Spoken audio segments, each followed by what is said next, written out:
नमस्कार, स्वागत है आपका खबर एचपी में। तो आइए जानते हैं हिमाचल के हर छोटे बड़े शहर से जुड़े 30 फटाफट बड़ी खबरों को। इससे पहले यदि आप वीडियो को लाइक नहीं किए हैं तो लाइक कर दीजिए और चैनल में नए तो चैनल को सब्सक्राइब कर लीजिए। और आप वीडियो को कहां से देख रहे हैं कमेंट बॉक्स में हमें जरूर बताइए। हिमाचल में आज से बिजली पानी महंगा, इस महीने से आएगा वाटर बिल। इतने यूनिट खर्च करने पर इलेक्ट्रिसिटी सब्सिडी भी होगी खत्म। जी हाँ, हिमाचल में आर्थिक संकट से उभरने के लिए सुक्खू सरकार ने लोगों को दी जा रही फ्री बिजली पानी की सुविधा बंद कर दिया है। वह प्रदेश में आज से उपभोक्ताओं को बिजली की अधिक खपत करने और पानी के बिलों का भुगतान करना होगा।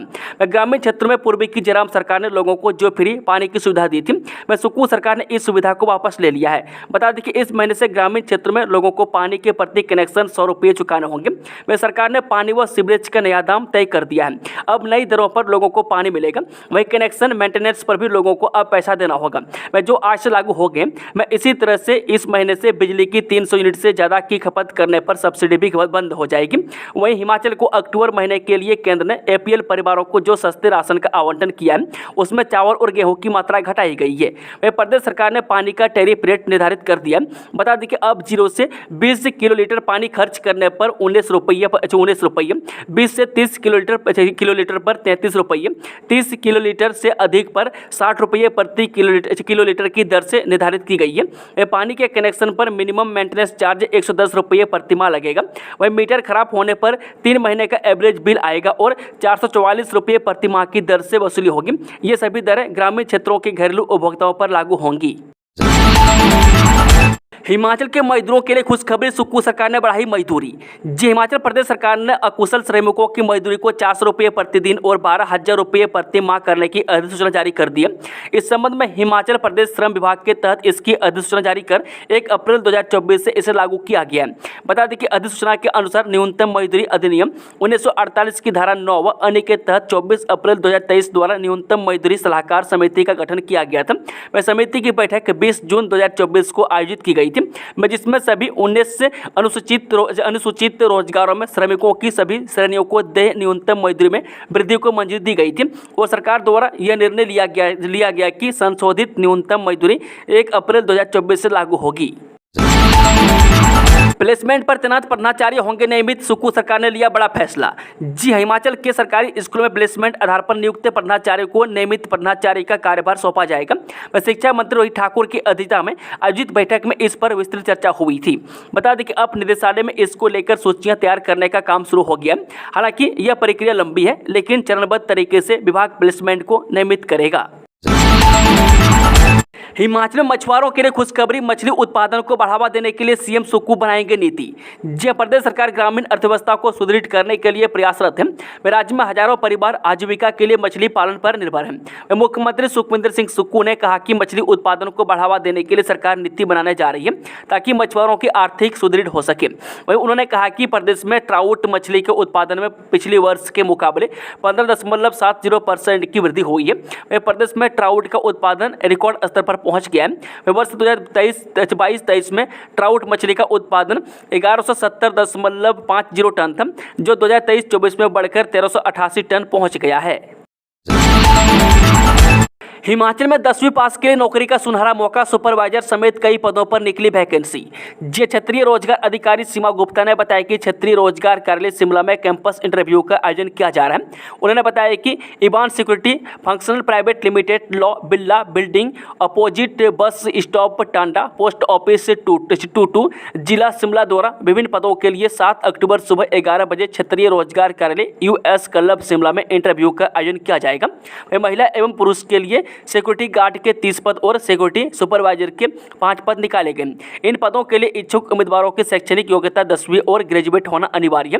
मैं अधिक जानकारी के लिए 6230715543 पर संपर्क कर सकते हैं। राजीव कुमार बने मुख्यमंत्री के विशेष सचिव, 2 अन्य एचएएस अधिकारियों को मिला नया पदनाम। जी, हिमाचल प्रदेश सरकार ने 2007 बैच के एचएएस अधिकारी राजीव कुमार द्वितीय को मुख्यमंत्री के विशेष सचिव के रूप में डेजिग्नेट किया है। वे वर्तमान में वे मुख्यमंत्री के अतिरिक्त प्रधान निजी सचिव के रूप में भी अपनी सेवाएं दे रहे हैं।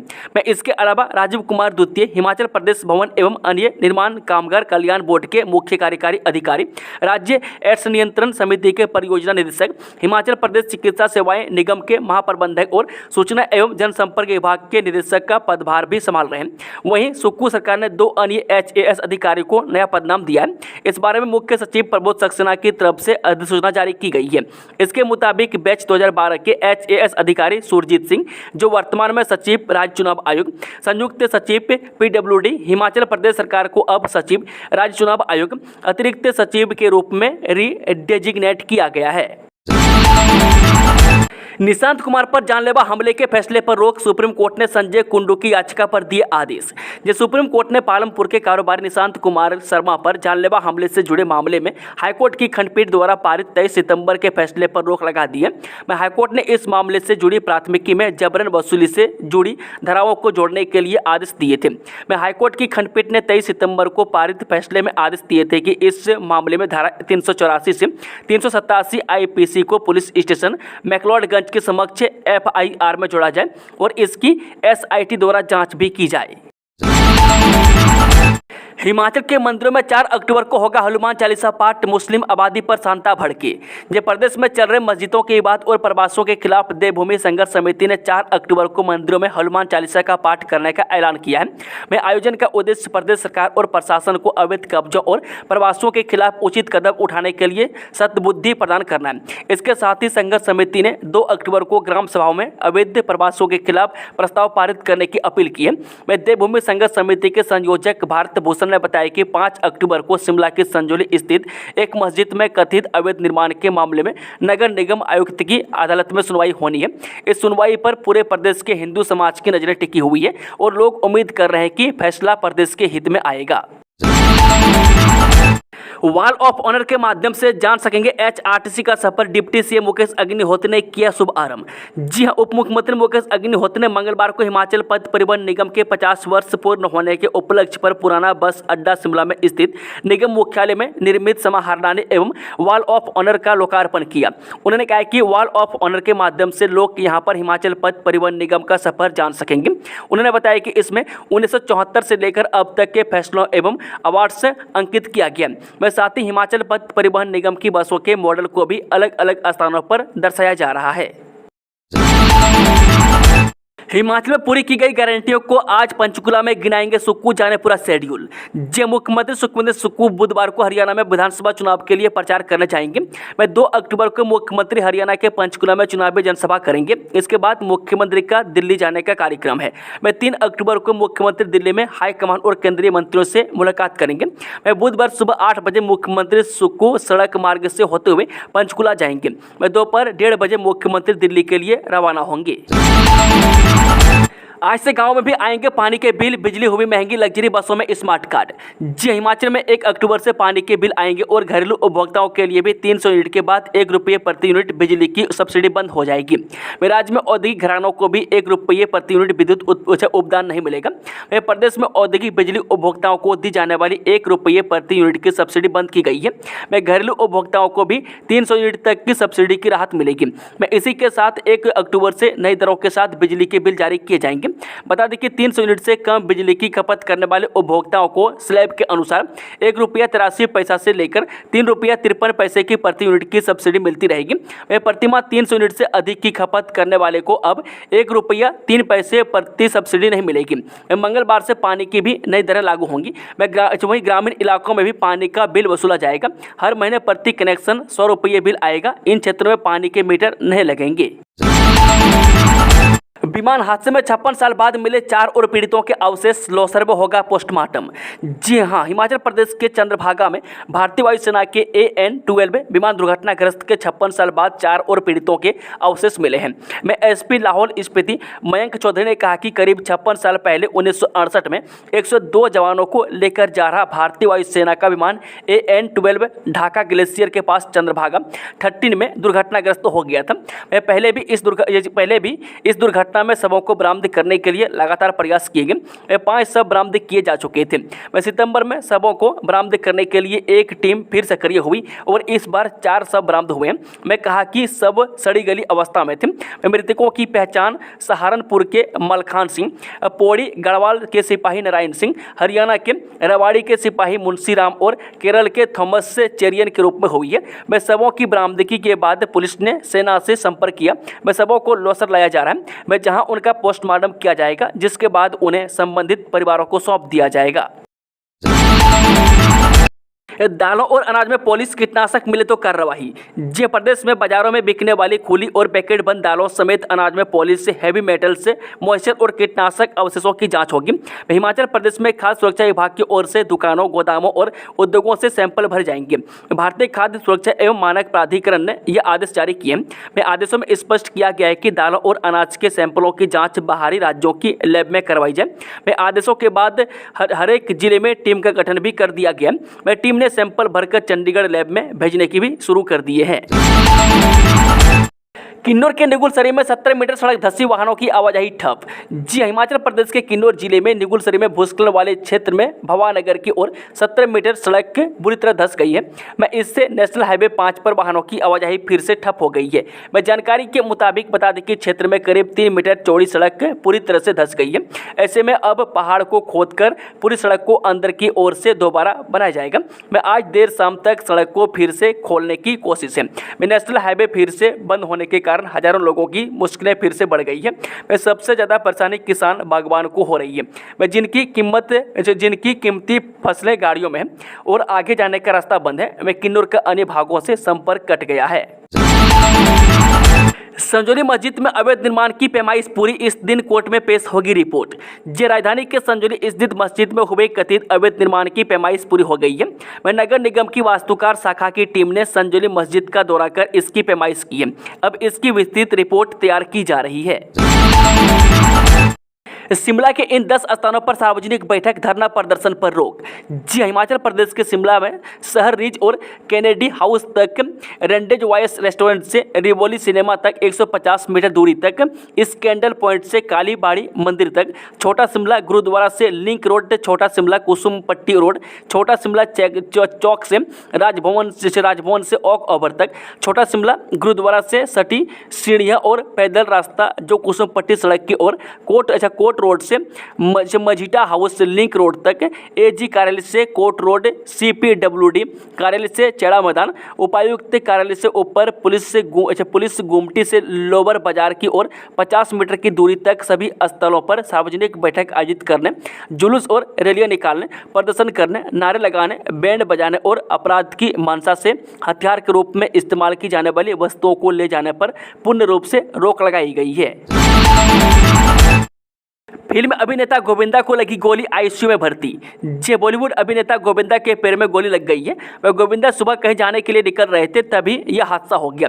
मैं कहा जा रहा है कि गोविंदा अपनी लाइसेंसी रिवॉल्वर को साफ कर रहे थे, मैं तभी मिस फायर हो गया। मैं गोविंदा को घुटने में गोली लगी है, मैं जिसके बाद वो घायल हो गए और उन्हें तुरंत अस्पताल में भर्ती कराया गया।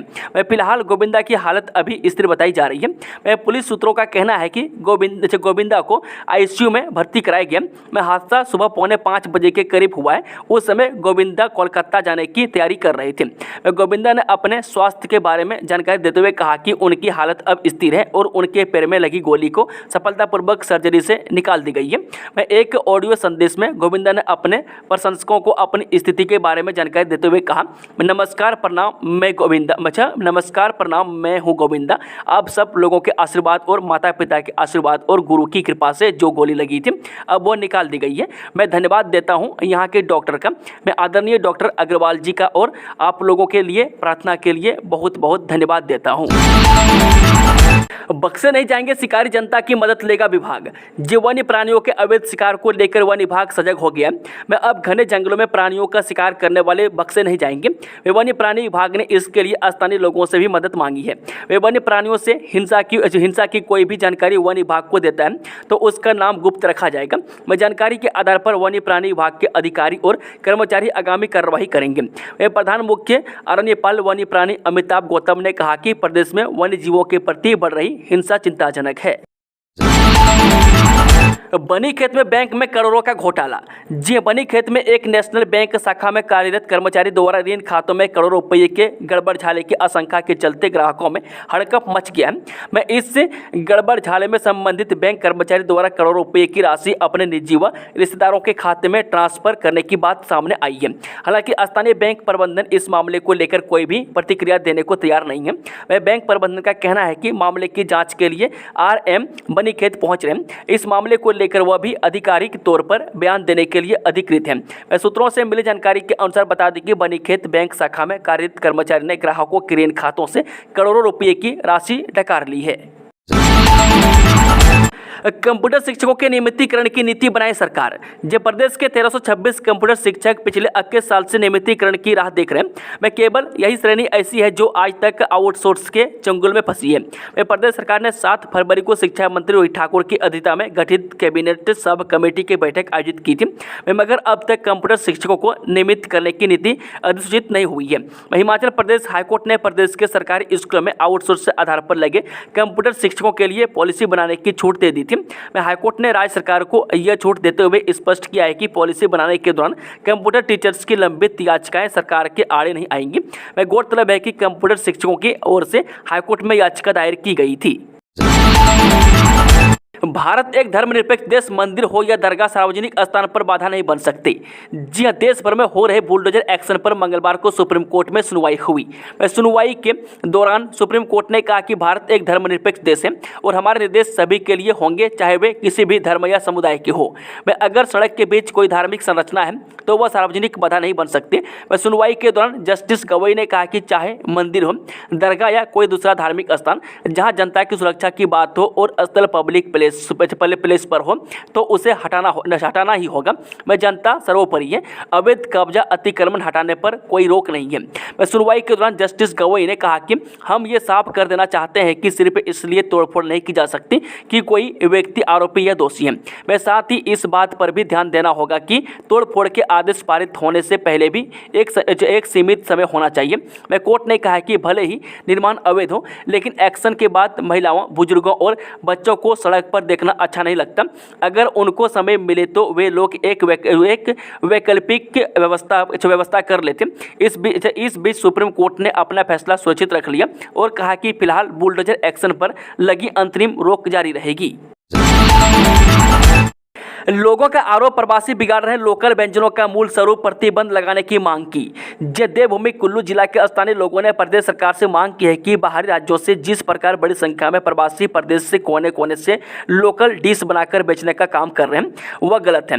ये लोग इन लोकल डिश का स्वरूप बिगाड़ रहे हैं। सिड्डू में जिस प्रकार की स्टेपिंग होती है, इनके द्वारा बनाए गए सिड्डू वैसे नहीं होते हैं। प्रवासियों ने नाम मात्र की स्टेपिंग की होती है और जो डिश में मूल स्वाद को बिगाड़कर ये लोग इसका अपमान कर रहे हैं। हिमाचल में BSNL के 1,93,000 उपभोक्ता बढ़े। निजी कंपनियों के रिचार्ज बढ़ने से बढ़े BSNL के उपभोक्ता निजी नेटवर्कों के रिचार्ज की दरें बढ़ने के बाद अभी तक हिमाचल में BSNL के 1,93,000 उपभोक्ता बढ़ गए और अभी भी लोग अपनी सिम पोर्ट करवा रहे हैं। जो लोग सिम पोर्ट कर रहे हैं उन्हें 4G सिम दी जा रही है। इसके लिए लोगों को जागरूक भी किया जा रहा है। यह बात BSNL के chief general manager Himachal Pradesh विवेक जायसवाल ने पत्रकार वार्ता के दौरान कही। बता दें कि इसी वर्ष अप्रैल से अभी तक 1.5 लाख से ज़्यादा उपभोक्ता दूसरे कनेक्शन जोड़कर BSNL की तरफ आए हैं और उपभोक्ताओं का भरोसा BSNL में बढ़ा है। उन्होंने प्रदेश के लोगों से BSNL से जुड़ने का आग्रह किया। उन्होंने कहा कि BSNL अपनी 25वीं सालगिरह मना रहा है। इस मौके पर प्रदेश भर में BSNL अलग कार्यक्रम आयोजित कर रहा है। शिमला में भी BSNL के कर्मचारियों व अधिकारियों ने रक्तदान शिविर का आयोजन किया। इस मौके पर 41 यूनिट रक्त एकत्रित किया गया। प्रवासी मजदूर को पुलिस स्टेशन में पहचान और सत्यापन करवाना आवश्यक, जिला दंडाधिकारी का निर्देश। जिला दंडाधिकारी शिमला अनुपम कश्यप ने आज यहां भारतीय नागरिक सुरक्षा संहिता 2023 के मद्देनजर आपातकालीन उपाय के रूप में आदेश पारित किए हैं। इसके तहत कोई भी नियोक्ता, ठेकेदार व व्यापारी जिला शिमला में आने वाले किसी भी प्रवासी मजदूर को छोटी मोटी गैर औपचारिक नौकरी या सेवा या अनुबंध श्रम में तब तक नहीं लगाएंगे जब तक ऐसे प्रवासी मजदूर संबंधित पुलिस स्टेशन में SHO के पास जाकर पासपोर्ट आकार की फोटो के साथ अपना विवरण प्रस्तुत नहीं करते हैं। आदेशों के अनुसार शिमला जिला का दौरा करने वाला कोई भी व्यक्ति संबंधित थाना प्रभारी को इस आशय की जानकारी दिए बिना किसी भी प्रकार के स्वर्गीय रोजगार, गैर औपचारिक व्यापार सेवाओं में अथवा रोजगार की तलाश में संलिप्त नहीं होगा। हिमाचल के मंदिरों में डिजिटल सेवाओं के विस्तार के लिए बनेगी राज्यव्यापी नीति। जी हां, उप मुख्यमंत्री मुकेश अग्निहोत्री ने मंगलवार को कहा कि राज्य में डिजिटल प्रौद्योगिकी के व्यापक उपयोग से सरकारी सेवाओं को अधिक सुगम और प्रभावी बनाया जाएगा। उन्होंने डिजिटल प्रौद्योगिकी के माध्यम से मंदिरों में दर्शन, दान और अन्य सेवाओं की व्यवस्था को सशक्त बनाने के लिए एक राज्यव्यापी नीति तैयार करने के लिए निर्देश दिए हैं। वहीं उप मुख्यमंत्री मंगलवार को ऊना के पालकवा स्थित कौशल विकास केंद्र के सभागार में डिजिटल प्रौद्योगिकी एवं गवर्नेंस विभाग के सम्मेलन का शुभारंभ करते हुए बोल रहे थे। यह एक दिवसीय सम्मेलन डिजिटल प्रौद्योगिकी के माध्यम से रोजगार सृजन तथा तकनीक को लोगों के करीब लाने और प्रदेश में सार्वजनिक सेवाओं में व्यापक सुधार व उनकी पहुंच बढ़ाने पर केंद्रित था। इसमें नागरिक केंद्रित डिजिटल एप्लीकेशनों और उभरती तकनीकों को समझने तथा समग्र विकास में उनके उपयोग को लेकर विस्तार पूर्वक चर्चा की गई। निर्वाचन कार्यालय का बिजली कनेक्शन काटा, 20 सरकारी विभागों को भी नोटिस जारी। जी हां, बिजली बिल भुगतान नहीं करने वाले उपभोक्ताओं पर बिजली बोर्ड ने सख्त कार्रवाई करनी शुरू कर दी है। अब बता दें कि बिजली बोर्ड का लक्ष्य निजी और सरकारी विभागों में फंसा करोड़ों रुपये निकलवाना है। वे लंबे समय से करोड़ों रुपये दबाकर बैठे डिफॉल्टर उपभोक्ता की रिपोर्ट उच्च अधिकारियों को भेज दी है। ऐसे में बिजली बोर्ड कुल्लू ने बकाया बिजली बिल जमा नहीं करने पर मंगलवार को निर्वाचन कार्यालय कुल्लू का बिजली कनेक्शन काट दिया है। बिजली बोर्ड की माने तो निर्वाचन विभाग 1 साल से करीब 2 लाख रुपए का बिजली बिल पेंडिंग था। वह बार बार नोटिस भेजने के बावजूद भी बिजली बिल जमा नहीं किया गया, जिस कारण बोर्ड को बिजली काटनी पड़ी। वहीं जिला मुख्यालय स्थित विभिन्न सरकारी विभागों को करीब 20 से बिजली कनेक्शन काटने के नोटिस जारी किए। इसमें जल शक्ति विभाग, वन विभाग, बीडीओ कार्यालय सहित अनेक सरकारी विभाग हैं। इन सरकारी विभागों का लंबे समय से करीब 5 लाख रुपये बिजली बिल बकाया है। ऐसे में बिजली बोर्ड ने बिजली काटने का नोटिस जारी किया। 1 माह के भीतर बिजली बिल जमा नहीं होंगे तो जल्द सरकारी विभागों के बिजली कनेक्शन काटे जाएंगे। जनसंख्या और मुस्लिम मनोवृत्ति पर संता का बड़ा बयान, बोले भारत में एक और पाकिस्तान की खड़ी होगी मांग। जी हां, पूर्व मुख्यमंत्री एवं पूर्व केंद्रीय मंत्री संता कुमार ने कहा कि कुछ मुस्लिम नेताओं ने योगी आदित्यनाथ को धमकी दी है और कहा है कि 2027 में उनकी सरकार समाप्त हो जाएगी क्योंकि मुसलमानों की संख्या बढ़ रही है। दुर्भाग्य से यह एक सच्चाई है कि भारत की संख्या का अनुपात बिगड़ रहा है। वह हिंदुओं के मुकाबले मुस्लिम आबादी अधिक बढ़ रही है। वह कारण है 4 शादियाँ और 20 बच्चे। उन्होंने कहा कि जनसंख्या और मुस्लिम मनोवृत्ति की यही हालत रही तो वो दिन दूर नहीं जब भारत में एक और पाकिस्तान बनाने की मांग खड़ी हो जाएगी। आज को 3615 पंचायतों में होगी ग्राम सभा, तय हुए 9 एजेंडे, 1500 रुपये के लिए फॉर्म वेरिफिकेशन एजेंडे में शामिल नहीं। जी, हिमाचल प्रदेश में 2 अक्टूबर को यानी आज को होने वाली ग्राम सभा की बैठक के लिए जो 9 एजेंडे तय किए गए, हालांकि उसमें 1500 रुपये मासिक पेंशन के लिए जमा किए गए फॉर्म के सत्यापन एजेंडे में शामिल नहीं है। अभी तक तहसील वेलफेयर कार्यालय से पंचायतों में सूची नहीं पहुंची है। ऐसे में अब महिलाओं को 1500 रुपये पेंशन के लिए जमा किए गए फॉर्म के सत्यापन के लिए अगली ग्राम सभा का इंतजार करना होगा। बता दें कि हिमाचल में महिलाओं को हर महीने 1500 रुपये मासिक पेंशन की किस्त जारी करने के लिए सरकार ने अब नई शर्त जोड़ दी है। नए आदेशों के मुताबिक इंदिरा गांधी प्यारी बहना सुख सम्मान निधि योजना के तहत सुविधा के लाभ लेने के लिए तहसील कल्याण अधिकारी के पास जमा किए गए आवेदनों की ग्राम सभा में वेरिफिकेशन होगी, जिसके लिए संबंधित तहसील कल्याण अधिकारी के ऑफिस में इन दिनों सूची तैयार की जा रही है। हर महीने वेतन पेंशन की तारीख के सवाल से जूझेगी हिमाचल सरकार, कर्मियों से ज़्यादा हो जाएंगे पेंशनर्स तो कैसे होगा भुगतान। जी, हिमाचल के इतिहास में ये पहली बार देखा गया है कि सितंबर महीने में पहली तारीख को सरकारी कर्मचारियों को वेतन और पेंशनर्स को पेंशन नहीं मिली। वे कारण रहा राज्य की खराब वित्तीय स्थिति। यही नहीं, सीएम सुखविंदर सिंह सुक्खू व उनके कैबिनेट मंत्रियों ने भी अपना 2 महीने का वेतन विलंबित यानी डेफर कर दिया। मैं अब इस महीने यानी अक्टूबर में पहली तारीख को सरकारी कर्मियों को वेतन तो मिल रहा है, लेकिन पेंशनर्स को अभी 9 अक्टूबर यानी अगले बुधवार का इंतजार करना होगा। इस समय स्थिति यह है कि कर्मचारियों के वेतन के लिए 1200 करोड़ रुपये मासिक चाहिए और पेंशनर्स के लिए 800 करोड़ रुपये महीना।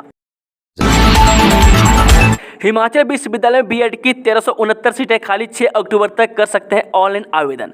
जी हाँ, हिमाचल प्रदेश विश्वविद्यालय में निजी बीएड कॉलेजों में खाली रह गई सीटों को भरने के लिए अंतिम माप राउंड करने का फैसला लिया। मैं इसके लिए छात्रों को 3 से लेकर 6 अक्टूबर तक ऑनलाइन आवेदन करना होगा। इस दौरान ऑनलाइन आए आवेदनों में पात्र पाए जाने वाले छात्रों को प्रवेश दिया जाना है। हिमाचल प्रदेश विश्वविद्यालय के तहत पंजीकृत निजी बीएड कॉलेजों में अभी तक ऑनलाइन के 4 और ऑफलाइन के 2 दिन लगातार हुई काउंसलिंग के बावजूद 1369 सीटें बीएड की खाली पड़ी हुई है। दोस्तों, खबरों का सिलसिला समाप्त होता है। अगर जानकारी पसंद आई हो तो वीडियो को लाइक, शेयर, चैनल को सब्सक्राइब जरूर कर लें और कमेंट बॉक्स में अपना फीडबैक जरूर दें। Thank you, all the best. जय हिंद, जय हिमाचल।